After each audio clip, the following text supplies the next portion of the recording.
ब्राह्मणी ब्राह्मणों और ब्राह्मणी क्यों ब्राह्मणों समखमासीद बाहु राजन्या कथा।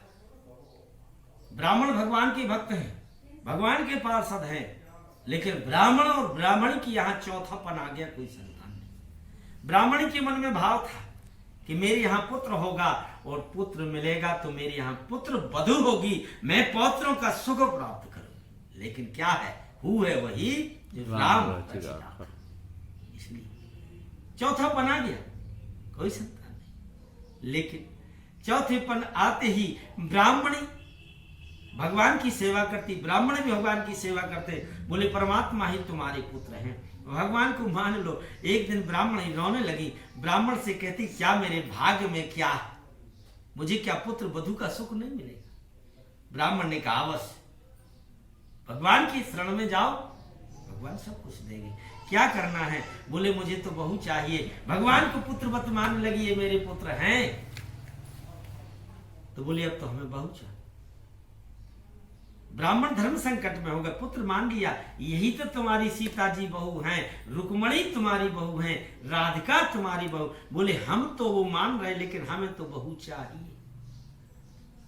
ब्राह्मण भगवान के पास गए, बोले प्रभु लाज तुम्हारे हाथ में है। जैसे द्रौपदी ने पुकारा था प्रभु अब लाज जाने वाली है, क्यों आपको लाज बचानी है। इसलिए परमात्मा के पास गए, परमात्मा ने कह दिया ठीक है अब क्या करूं। ब्राह्मण से कहने लगी कि क्या, बोले बता देना कि हमारा पुत्र तो काशी में विद्या अध्ययन कर रहा है, काशी पढ़ने के बाद आएगा। पहले तो शादी भगवान के साथ हो जाती थी, शालिग्राम प्रतिमा के साथ में।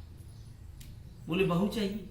अब ब्राह्मण बेचारे मन में संकट में हैं, धर्म संकट में हैं, विचार करते हैं कहां पर जाएं, कहां न जाएं। भगवान का चिंतन करते हुए चले जहां पर एक ब्राह्मण है, सांगोपांग वेद अध्ययन करने वाला वेद ज्ञाता, उनकी यहाँ सुंदर सुपुत्री है, सुंदर सुलक्षणा पुत्री है। जाकर के विचार किया, रुके। ब्राह्मण ने कहा आपकी यहाँ पुत्री है, बोले हाँ।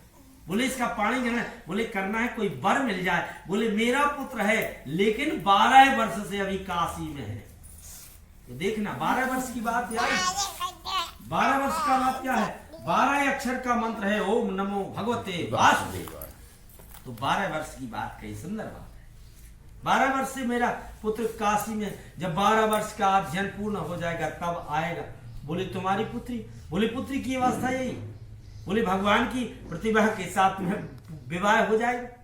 बोले ये तो सौभाग्य की बात है, मेरी पुत्री के भाव अच्छे हैं, भाग्य अच्छे हैं, क्यों वेद अध्ययन वाला पुत्र।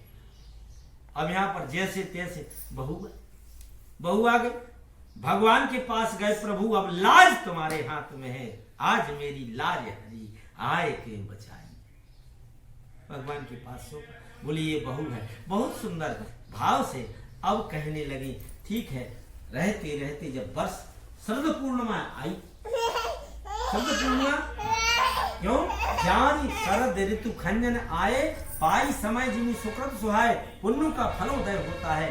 तो शरद ऋतु के पूर्णिमा में आश्विन मास की पूर्णिमा आती है, क्यों उसी ही पक्ष में नव दुर्गा होती है, शुक्ल पक्ष में, उसी में शरद पूर्णिमा होती है, क्यों देवियों और शक्तियों का जलजला होता है।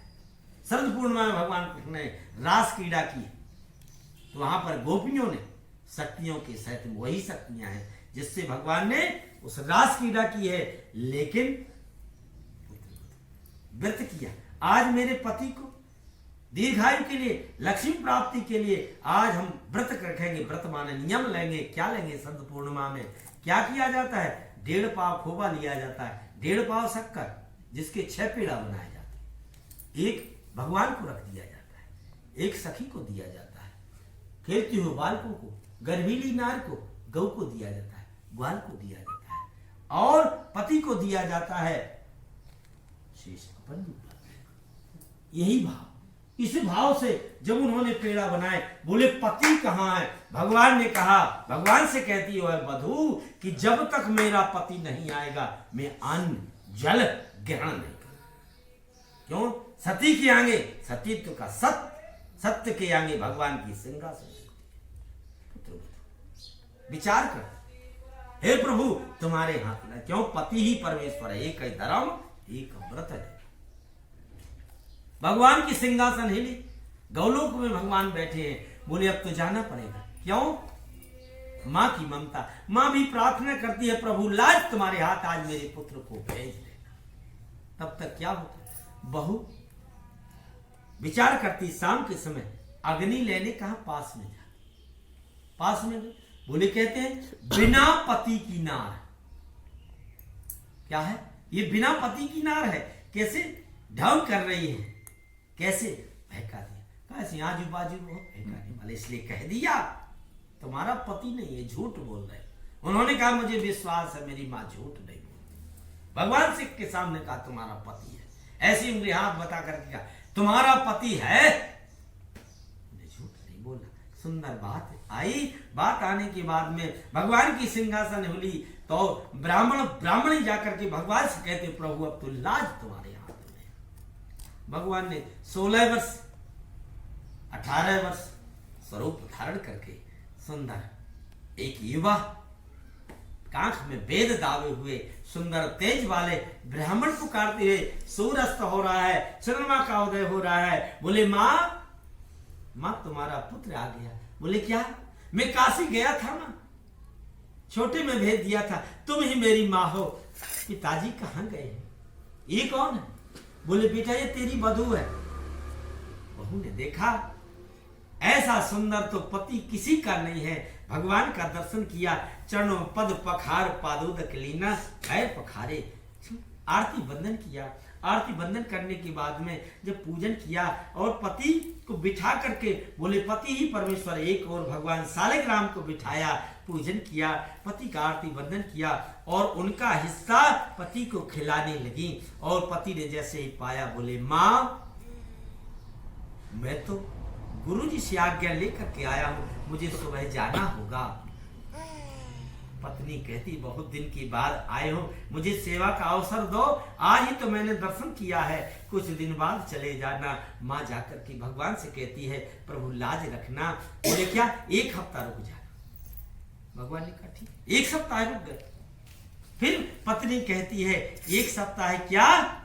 1 वर्ष, कम से कम 12 दिन तो रुक जाना, 1 पाक तो रुकना। भगवान जब वहां पर रुके हैं, रुकने के बाद जब बंधन में बंध गए, माँ अश्रु बहाती है। जब माँ से आज्ञा लेते हैं तो माँ कहती है बेटा मैं क्या करूं, अधिकार मेरा जहां था मैंने कह दिया, अधिकार पत्नी का है, पत्नी से पूछ। पत्नी कहती है प्रभु तो भगवान ने समझाया मैं तुम्हारा पति ही हूं, इसलिए भगवान पुत्र रूप में बने। बोले जब तक मेरी गोद में कोई सुत न होगा तब मत जाना। भगवान ने कहा अवश्य होगा। ऐसी सौभाग्यवान स्त्री। क्या मांगा? क्या मांगा नारी जाति ने? कि मेरा कभी सौभाग्य उजड़े, मेरा सौभाग्य अमर रहे, पति के सामने मैं ही पति लोक को जाऊं, ऐसा भाव बताया। भाव बताने की बात कही, भगवान ने तथास्तु कह दिया और ऐसा कहकर के बाण को ब्राह्म सत्यनारायण भगवान की